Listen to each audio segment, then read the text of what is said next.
Hi, my name is Lulu. I'm a compulsive overeater. And the recording I would like to make today is I wanted to touch base on a lot of folks that come here from AA. I came here from AA, although I do have experience with OA before AA, because I have always been a compulsive overeater, and I tried OA twice unsuccessfully because I was modifying I was modifying the program, and that don't work. Just a heads up, that doesn't work. And if you're in AA, you know that doesn't work. Um, so when I came back the third time, which is this time, excuse me,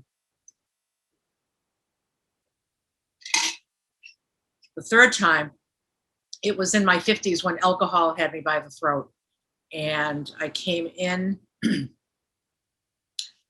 um, to AA. I started taking steps 1, 2, and 3, realizing my powerlessness, understanding my powerless over alcohol, and seeing the exact same thing I had going on with food. It made me see what I had done. Oh, I'm sorry. You know what?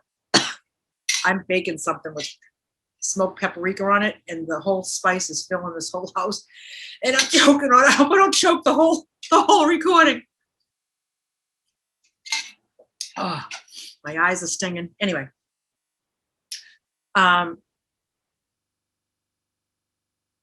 I saw what I saw very clearly with alcohol. I began to see clearly with food that I didn't see clearly the other 2 times I was in OA.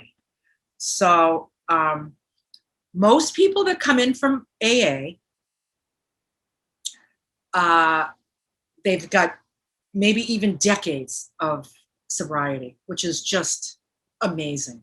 You know, it's better to be sober and overweight than drunk and overweight. Okay, so it's kind of like it's like the best you got, giving up the booze if you're a drunk, giving up the drugs if you're a drug addict. God bless you. It's not like you've had it all wrong because you've been eating all those years. So, but what I find what most AAers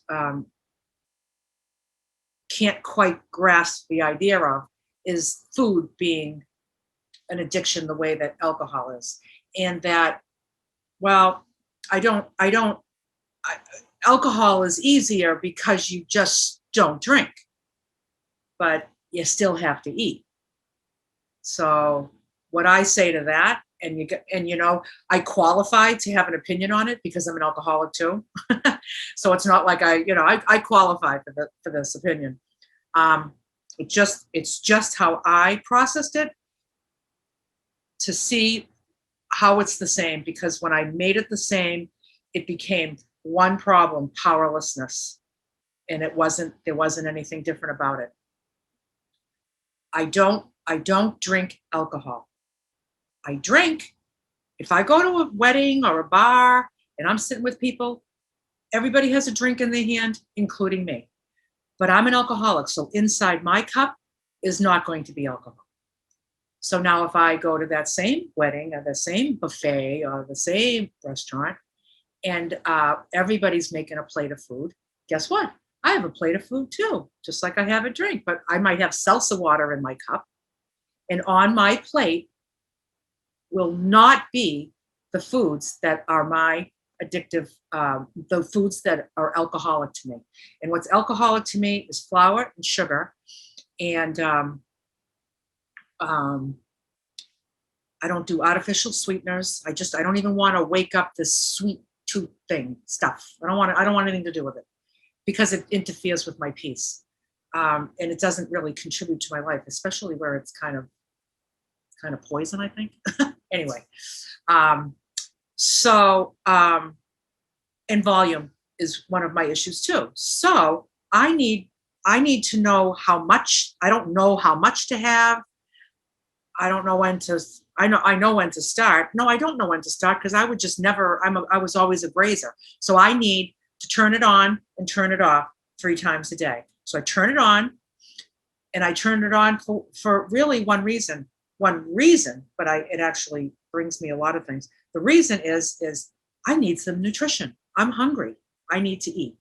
My body gives me a God-given signal that's hunger. Some people fight with it and say, it's like, I invite you to just pay attention to that. Is it hunger, or does it hurt? Like, does it feel like pain? Like, are you ready to double? Because I don't know anybody that's gone from, lunch and between lunch and dinner and died of starvation. I don't think there's a starvation thing going on. I think it's just a God-given signal that's saying, something? It's got just a heads up. It's kind of like when your gas light goes on in your car and you get the little red light that comes on. It's like, you're not out of gas yet, but you're getting close. Do I have to panic when that light's on? I don't have to panic. Does the car still run? Yeah. All right. So that's what I do in between meals. I like to weigh and measure all my meals because I know exactly when to end. I know that last bite is the end, and I don't have to think about more. I don't have to wonder about more. I don't have to think, did I have enough, or did I have too much? Am I going to hate myself later on because I think I had too much? And oh my God, I'm bad. Was that a break in absence? I mean, I don't have any time in my beautiful life for that stuff. I just don't have time for it. It's just, I've spent enough of my life wasting energy foolishly, and it's time to stop. So I'm not a victim when I am at a bar and there's salsa water in my cup. And I'm not a victim when I'm at a barbecue and everybody's having sandwiches and, there's a whole dessert table and there's all this stuff. And I'm having my salad with, some chickpeas in it. It's like, you gotta trust me. Everybody like looks at me like, oh, Lulu, oh my God, you gotta live, everything in moderation. And I'm like, who would say that to a drunk? That's sober. You know what I mean? Who would say that? Oh, come on, just have one, But people don't understand it. They don't have to understand it. I don't have to explain it to them. I don't have to justify and defend what I do. It's just, you know what? I found the easiest words that just sums it all up. And I used it last night. I was going to visit family up in a campground up in the sticks. It was great. It was just right in the woods, and they have this really great camper, and we sat out in the screen porch. But I said, I'll bring my dinner. And she's like, well, I have this and I have that. And I said, something? I'm just going to bring my own because it's just what I do. It's just what I do. That's what I just tell you. It's just what I do, And then she just like LOL'd me back because she knows it's what I do, It's just what I do, and I don't have to defend it. I don't have to figure out how it's going to make sense to you so that you will feel comfortable with me having a Tupperware at this party, because honestly, nobody really gives a rat's ass what I'm eating out of what container. They're looking for their next, what they're going to have, or if they're not food addicts, they're probably very engaged with the people and the function and the social part of it. And again, those people wouldn't even think it. They might even just look and say, because it's different. And they just feel like, what's up with that? I just take my food where I go. Like, I kind of like what I like. I'm a little finicky. I just make a little joke out of it. But so that, for me, anybody that comes in from AA, I just hear it all the time that it's different because you just give up the booze. Well, something, there was things that I needed to give up with food. I needed to give up certain items, and I had to give up certain behaviors, and I had to set certain perimeters. And for some reason, as restrictive as that is, it gives me an immense amount of freedom. Just the same way, by you going into a bar, a sober alcoholic that goes into a bar and gets the salsa water instead of the wine, there's a freedom there.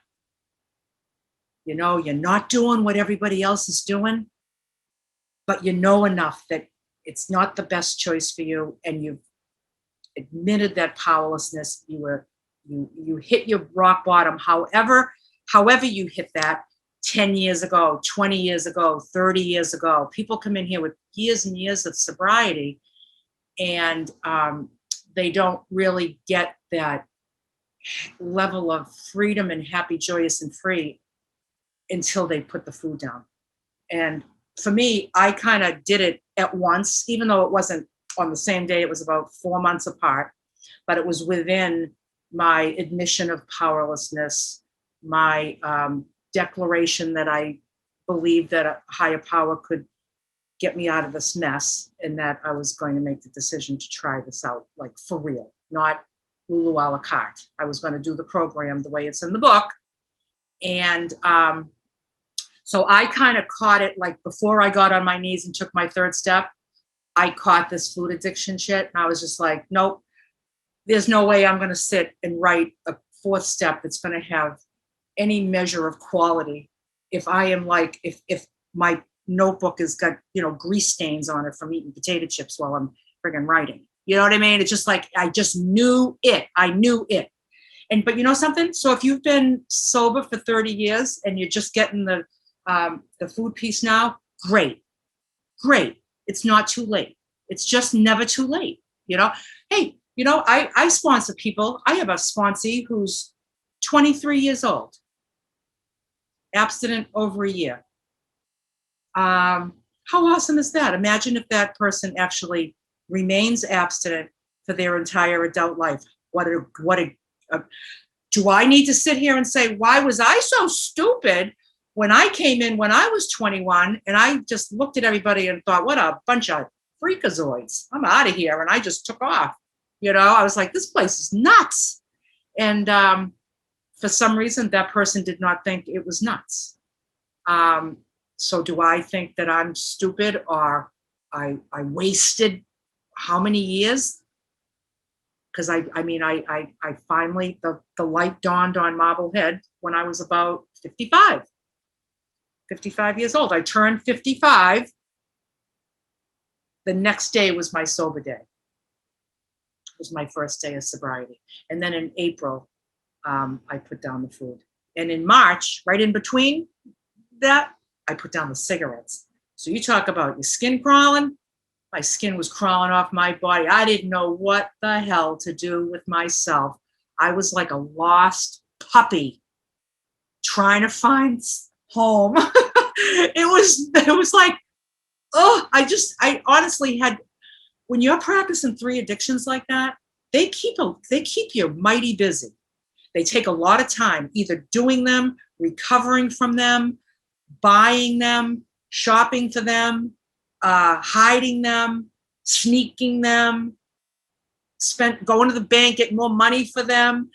It's a lot of time. So now I had all this time, and I'm like, what in the heck do I do with myself? And then I was like, I don't think I'm ever going to have a fun day as long as I live. I'm not going to have another fun. I'm never going to dance again. No way. Nope, not dancing. I'm not going to laugh. I'm not going to do anything fun. And there's a recording on the Step It Up blog somewhere called I'm never going to have another fun day as long as I live. That expands on that. But so for any of you AAers, if you're here and you're listening to this, you've come at just the right time. God bless your sobriety, and God willing, you'll get abstinent too. And the level of freedom is, and now I'm retired. I don't have enough time to do everything that I find that feels happy, joyous, and free to me, because there's so much stuff. It's not even like, it's so simple. Like, it's just so simple. It's not even like a big complicated, like, oh, I'm off jet setting here, and I'm going here, and now I'm going to do this, and I go to these lessons and this class and this, this club. And no, it's just, life is busy but simple. And with God, it's just, there's always entertainment. Who needs Netflix? I don't need Netflix, maybe an occasional movie. But anyway, I'm going to end that here. And I'm going to turn the recording off. Thank you for listening.